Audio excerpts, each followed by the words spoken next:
ಈ ಬೀಚ್ ಹೆಸರು ತಮರಾಮ ಬೀಚಿಂದ ನೀವು ಬಂದರೆ ಇಲ್ಲೊಂದು ಕೆಫೆ ಇದೆ.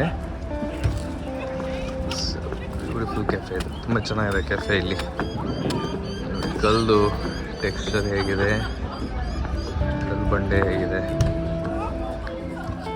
ರಿಲ್ಯಾಕ್ಸ್ಡ್ ವಾತಾವರಣ. ಇಲ್ಲಿ ಜನ ಬಂದು ಆರಾಮಾಗಿ ಕೂತ್ಕೊಂಡು ಟೀ ತೊಗೊಂಡು ಸ್ನ್ಯಾಕ್ಸು.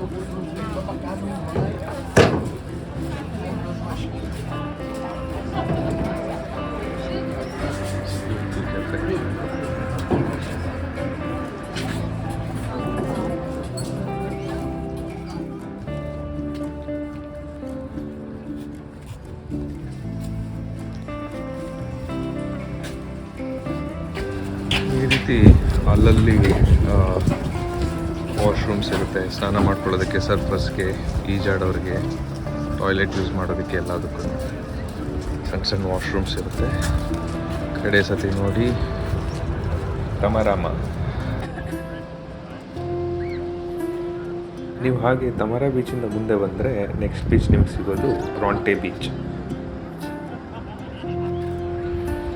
ಆಕಾಶದಲ್ಲಿ ಬೇರೆ ಯಾರೋ ಬರ್ದಿದಾರೇನೋ.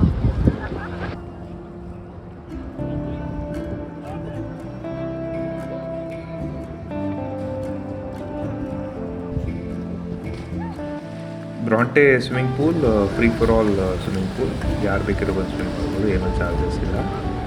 ಎಲ್ಲ ಕಡೆ ವ್ಯವಸ್ಥೆ ಇರೋ ರೀತಿಯಲ್ಲಿ ಇಲ್ಲೂ ಕೂಡ ಬಾತ್ರೂಮ್ ವ್ಯವಸ್ಥೆ ಇದೆ. ನೀವು ಸ್ವಿಮ್ಮಿಂಗ್ ಆದಮೇಲೆ ಬಟ್ಟೆ ಚೇಂಜ್ ಮಾಡೋದಕ್ಕೆ ಆಗಲಿ, ಸ್ನಾನ ಮಾಡೋದಕ್ಕೆ ಆಗಲಿ ಇಲ್ಲಿ ವ್ಯವಸ್ಥೆ ಇದೆ.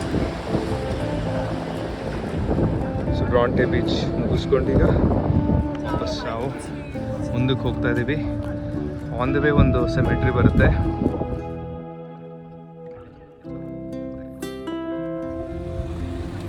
ನೀವು ಹಿಂಗೆ ಬನ್ನಿ, ನಾವು ಹಂಗೆ ಬರ್ತೀವಿ. ಆಯ್ತು ಬಿಟ್ಟ.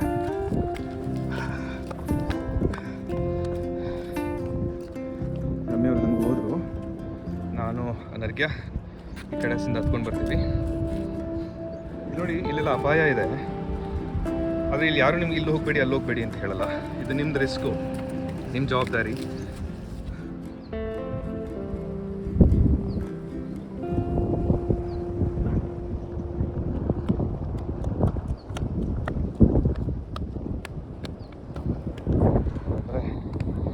ಬಂದು ರೋಡಿಗೆ ಸೇರ್ಕೊಡುತ್ತೆ.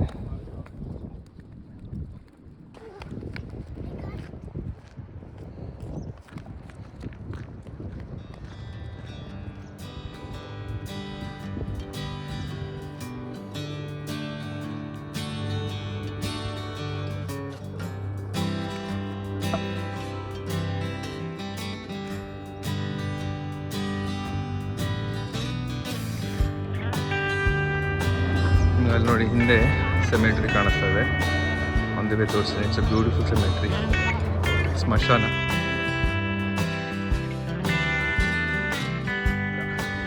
ಸೊ ಇದೆ ಆ ವಾಕ್ ವೇ.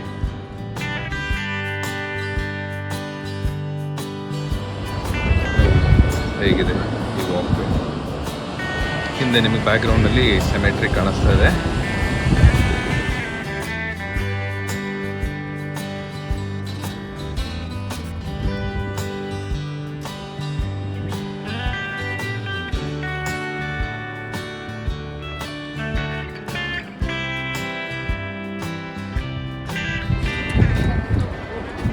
ಹಾಗೆ ಇಲ್ಲೊಂದು ಕೂತ್ಕೊಳ್ಳೋದಕ್ಕೊಂದು ಜಾಗ ಇದೆ.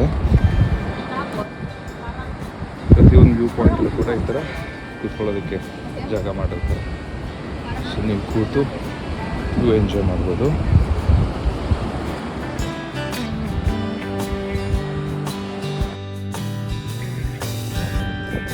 ವೇವರ್ಲಿ ಸೆಮೆಟ್ರಿ ಅಂತ ಎಷ್ಟು ನೀಟಾಗಿದೆ ನೋಡಿ ಇಲ್ಲಿನ ಸ್ಮಶಾನ. ಅಲ್ಲಿದ್ರದ್ದು ಸೆಟ್ಟಿಂಗ್ ನೋಡಿ ಹೆಂಗಿದೆ, ಎಷ್ಟು ಬ್ಯೂಟಿಫುಲ್ ಆಗಿದೆ.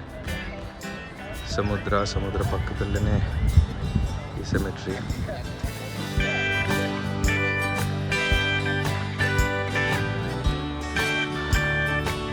ಇಲ್ಲಿ ಮಲಗಿರೋ ಪೂರ್ವಜರಿಗೆ ಎಂಥ ಒಳ್ಳೆ ಸಮಾಧಾನದ ನಿದ್ದೆ ಇರ್ಬೋದು.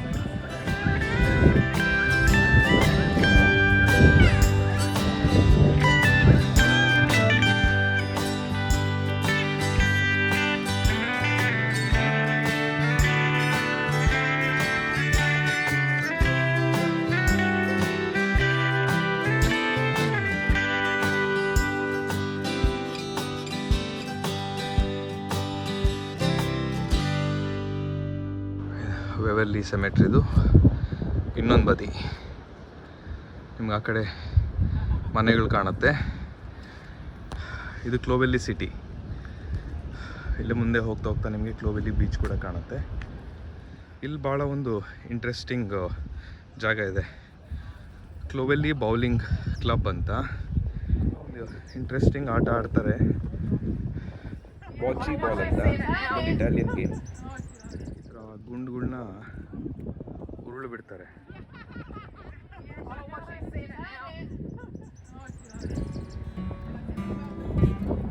ಇದು ನಮ್ಮ ಗೋಲಿ ಆಟ ಥರನೋ ಏನೋ ಗೊತ್ತಿಲ್ಲ, ಗೋಲಿ ಬದಲಿಗೆ ದೊಡ್ಡ ಗುಂಡಿದ್ದು ಏನೋ.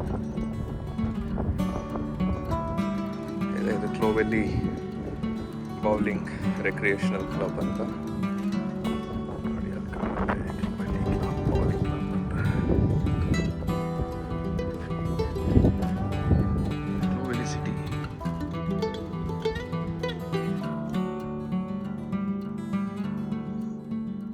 ಸಿಟಿನಲ್ಲಿರೋ ಡಾಗ್ ಪಾರ್ಕ್. ಸಂಜೆ ಮೇಲೆ ಇಲ್ಲಿ ನಾಯಿಗಳನ್ನ ಕರ್ಕೊಂಡು ಬರ್ತಾರೆ ಆಟ ಆಡ್ಸೋದಕ್ಕೆ ಅಂತ. ಜನ ಇಲ್ಲಿ ಪ್ರಾಣಿಗಳಿಗೆ ಭಾಳ ಟೈಮ್ ಕೊಡ್ತಾರೆ.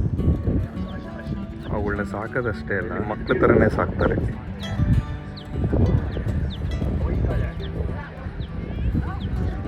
ಇಲ್ಲಿ ಪ್ರಾಣಿಗಳನ್ನ, ಎಸ್ಪೆಷಲಿ ನಾಯಿ ಬೆಕ್ಕುಗಳನ್ನ ಏನು ಗೊತ್ತಾ, ಎಮೋಷ್ನಲ್ ಸಪೋರ್ಟ್ ಅನಿಮಲ್ಸ್ ಅಂತ ಕನ್ಸಿಡರ್ ಮಾಡ್ತಾರೆ.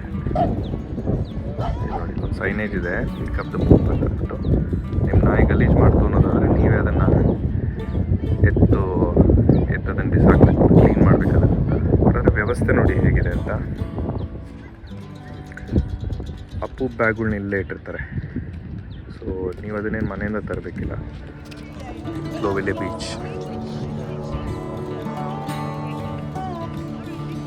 ಈ ಬೀಚ್ ಕಂಪ್ಲೀಟಾಗಿ ಯಾರು ಯಾವುದಕ್ಕೆ ಬರ್ತಾರೆ, ಏನಿಗೆ ಬರ್ತಾರೆ, ಅವ್ರವ್ರ ಅಭಿರುಚಿ ತಕ್ಕಂಗೆ ಇದೆ ಇದು.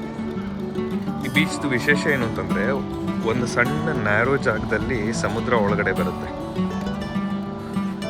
ಆ ಸಮುದ್ರ ಒಳಗಡೆ ಬರೋದಕ್ಕೆ ಏನಾಗಿದೆ, ಅದಕ್ಕೆ ಅಲ್ಲಿ ಕಟ್ಟೆ ಕಟ್ಟಿ ಅದನ್ನು ಒಂದು ನ್ಯಾಚುರಲ್ ಸ್ವಿಮ್ಮಿಂಗ್ ಪೂಲ್ ಥರನೇ ಮಾಡಿಬಿಟ್ಟಿದ್ದಾರೆ.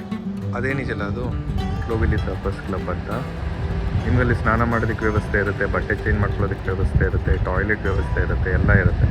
ಸೊ ನೀವಿಲ್ಲಿ ಈಜು ಹೊಡೆದಿದ ನಂತರ ಬಟ್ಟೆ ಚೇಂಜ್ ಮಾಡ್ಕೊಳ್ಳೋಕ್ಕಿರ್ಬೋದು, ಸ್ನಾನ ಮಾಡ್ಕೊಳ್ಳೋದಕ್ಕಿರ್ಬೋದು, ನೀವು ಅಲ್ಲಿ ಹೋಗ್ಬೋದು ಫ್ರೀ. ನೀವೇನು ಅದಕ್ಕೇನು ದುಡ್ಡು ಕೊಡಬೇಕಿಲ್ಲ, ಏನಿಲ್ಲ, ಫ್ರೀಯಾಗಿ ಯೂಸ್ ಮಾಡ್ಬೋದು ನೀವು.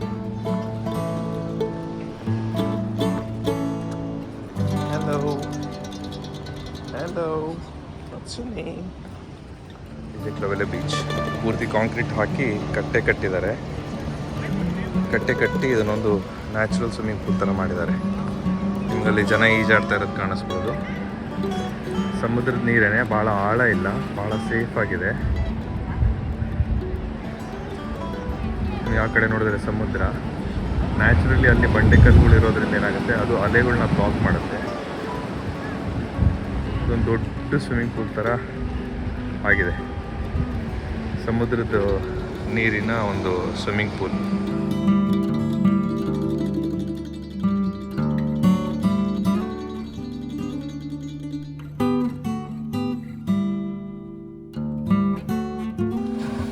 ಪೂಲಲ್ಲಿ ವ್ಯವಸ್ಥೆ ಇರೋ ರೀತಿಯಲ್ಲೇ ಕಂಬಿ ಕಟ್ಟಿದ್ದಾರೆ. ಸೊ ನೀವು ಇಲ್ಲಿಂದ ಇಳಿದು ಹೋಗ್ಬೋದು.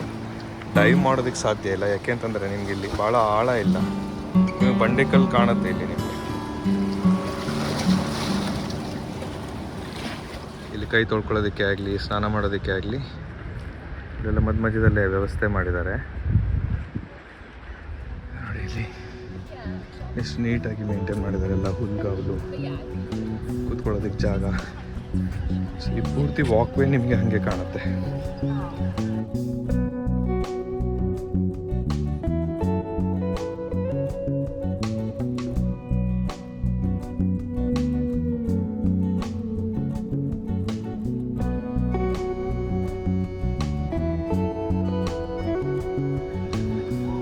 ಯಾವುದೋ ರೆಸಾರ್ಟಿಗೆ ಬಂದಂಗೆ ಅನುಭವ ಆಗುತ್ತೆ ನಿಮಗೆ. ಒಳ್ಳೆ ಬೀಚ್ ಪಕ್ಕದಲ್ಲೇ ಮಕ್ಳಿಗೆ ಆಡೋದಕ್ಕೂ ಕೂಡ ಜಾಗ ಮಾಡಿದ್ದಾರೆ. ನಮ್ಮ ಹುಡುಗಿರು ನೋಡಿ, she sells the sea shells on the sea shore ಅಂತ ಬಂದಲ್ಲೆಲ್ಲ ಶೆಲ್ಸ್ ಕಲೆಕ್ಟ್ ಮಾಡೋದು. ಏನು ಮಾಡಿದೆ ಪುಟ್ಟ? Oh my god, oh my god. Clovelly's of life saving club. ನಾನು ನಿಮ್ಗೆ ಅವಲ್ಲೇ ತೋರಿಸಿದ್ನಲ್ಲ ಅಲ್ಲಿ. ಚಳಿ ಶುರುವಾಯಿತು. ಬನ್ನಿ ಹೋಗೋಣ.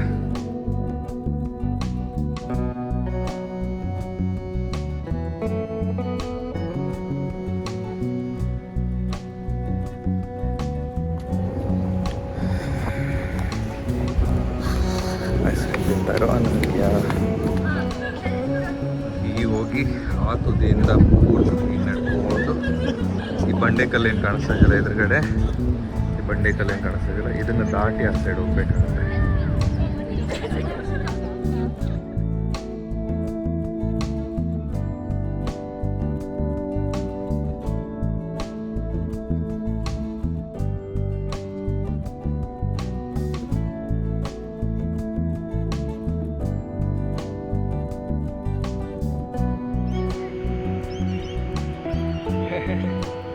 ನೋಡಿ, ನಮ್ಮ ದಾರಿಗೆ ಒಂದು ಕಂಪೆಕ್ಕು ಅಡ್ಡ ಬಂದಿದೆ.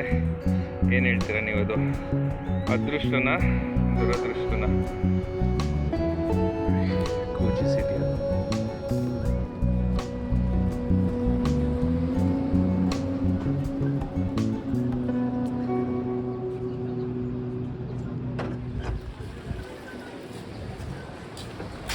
ಒಂದು ಸಣ್ಣ ಬೀಚ್ ಇದೆ, ಭಾಳನೇ ಸಣ್ಣ ಬೀಚು.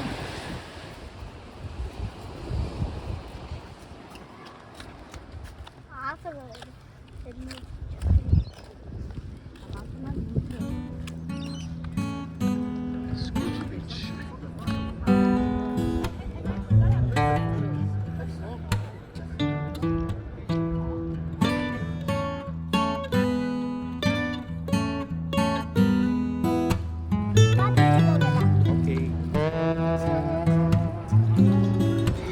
ಅದೊಂದು ಪಬ್ಲಿಕ್ ಟಾಯ್ಲೆಟ್ ಇದೆ ಕೂಜಿ ಬೀಚಲ್ಲಿ. ಎಲ್ಲ ಬೀಚ್ಗಳಲ್ಲೂ ಅಷ್ಟೇ ಮಧ್ಯ ಮಧ್ಯದಲ್ಲಿ ನಿಮಗೆ ಈ ರೀತಿ ಪಬ್ಲಿಕ್ ಟಾಯ್ಲೆಟ್ಗಳು ಇರುತ್ತೆ. ಟೈಮ್ ಈಗ 6 ಗಂಟೆ ಆಗ್ತಾ ಬಂತು. ಸುಮಾರು ಕತ್ಲಾಗಿದೆ. ಈ ಕಡೆ ಕೂಜಿ ಬೀಚ್ ಕಾಣುತ್ತೆ.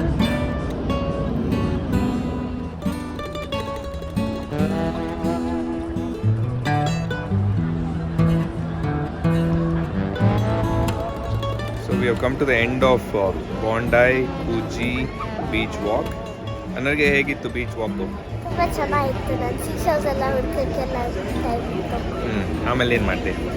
ಆಮೇಲೆ ನಾನು ಓಡಾಡಿದೆ, ಸ್ಯಾಂಡ್ ಜೊತೆ ಆಡಿದೆ, ಸ್ವಲ್ಪ ನೀರು ಒಳಗೆ ಹೋದೆ. ರಮ್ಯಾ? ಚೆನ್ನಾಗಿತ್ತು, ಭಾಳ ಚೆನ್ನಾಗಿತ್ತು. ಒಂದೊಂದು ಬೀಚ್ಗಳು ತುಂಬ ಚೆನ್ನಾಗಿತ್ತು. ಹೆಂಗೆ ಅಂದರೆ ಫೈನಲಿ ನೀವು ಆ ಬೀಚಿಗೆ ಬಂದಾಗ ಏನಪ್ಪ ಹಿಂಗೂ ಇದೆಯಾ ಜಾಗ ಅನ್ನಂಗೆ ಅನಿಸ್ತಾ ಇತ್ತು. ಭಾಳ ಚೆನ್ನಾಗಿತ್ತು. ಅಂದರೆ ಎಲ್ಲ ಬೀಚ್ಗಳು ಒಂದೊಂದ್ರ ಪಕ್ಕದಲ್ಲಿ ಭಾಳ ಹತ್ತಿರದಲ್ಲಿದ್ದರೂ ಕೂಡ ಈ ಒಂದೊಂದು ಬೀಚ್ಗಳಿಗೂ ಅವುಗಳದೇ ಆದ ಒಂದು ಕ್ಯಾರೆಕ್ಟರಿಸ್ಟಿಕ್ಸ್ ಇದೆ. ಒಂದಕ್ಕಿಂತ ಒಂದು ಭಾಳ ವ್ಯತ್ಯಾಸವಾಗಿ ಕಾಣಿಸ್ತವೆ. ಒಂದೊಂದರಲ್ಲೂ ಕೂಡ ನಿಮಗೆ ಬೇರೆ ಬೇರೆ ರೀತಿಯಲ್ಲಿ ನೀವು ಇನ್ವಾಲ್ವ್ ಆಗ್ಬೋದು, ಬೇರೆ ಬೇರೆ ರೀತಿಯಲ್ಲಿ ನೀವು ಅದನ್ನು ಜಾಗನ ಎಂಜಾಯ್ ಮಾಡ್ಬೋದು. ಇನ್ನೊಂದು ಇಂಪಾರ್ಟೆಂಟ್ ಏನಪ್ಪ ಅಂದರೆ ಪ್ರತಿಯೊಂದು ಬೀಚಲ್ಲೂ ಕುಡಿಯೋಕ್ಕೆ ನೀರು, ಟಾಯ್ಲೆಟ್ಸ್ ಆಗಲಿ ಅದು ಎಲ್ಲ ವ್ಯವಸ್ಥೆ ಇದೆ. ಎಲ್ಲೂ ಏನು ನಿಮಗೆ ತೊಂದರೆ ಆಗುತ್ತೆ, ಅಯ್ಯೋ ತಡ್ಕೊಂಡಿರ್ಬೇಕು ನೆಕ್ಸ್ಟ್ ಎಲ್ಲೋ ಹೋಗೋ ತನಕ ಅಂತ ಆ ಥರ ಎಲ್ಲ ಟಾಯ್ಲೆಟ್ಸು ಭಾಳ ಕ್ಲೀನಾಗಿರುತ್ತೆ. ಬರೀ ಮನುಷ್ಯರಿಗಷ್ಟೇ ವ್ಯವಸ್ಥೆ ಇಲ್ಲ, ಪ್ರಾಣಿಗಳು ಕೂಡ ವ್ಯವಸ್ಥೆ ಇದೆ. ಅವುಗಳಿಗೆ ಕುಡಿಯೋದಕ್ಕೆ ನೀರಿನ ವ್ಯವಸ್ಥೆ ಇದೆ. ಅವು ಟಾಯ್ಲೆಟ್ಗೆ ಹೋಯ್ತು ಅಂದರೆ ಅದನ್ನು ಕ್ಲೀನ್ ಮಾಡೋದಕ್ಕೆ ಅಲ್ಲಿ ಕವರ್ಗಳಿದೆ, ಡಸ್ಟ್ಬಿನ್ಸ್ ಇದೆ. ಸೊ ಉದ್ದಕ್ಕೂ ಪೂರ್ತಿ ವ್ಯವಸ್ಥೆ ಭಾಳ ಚೆನ್ನಾಗಿದೆ. It's a wonderful experience. ನೀವು ಯಾವಾಗಾದರೂ ಈ ಕಡೆ ಬಂದರೆ ಬಾಂಡೈ ಟು ಕೂಜಿ ವಾಕ್ ಅಂತೂ ಖಂಡಿತ ಮಾಡಬೇಕು. ಸೊ ನಿಮ್ಗೆ ಈ ವಿಡಿಯೋ ಇಷ್ಟ ಆಗಿತ್ತು ಅಂತಂದರೆ ಖಂಡಿತವಾಗಿಯೂ ಪ್ಲೀಸ್ ಶೇರ್ ಆ್ಯಂಡ್ ಸಬ್ಸ್ಕ್ರೈಬ್.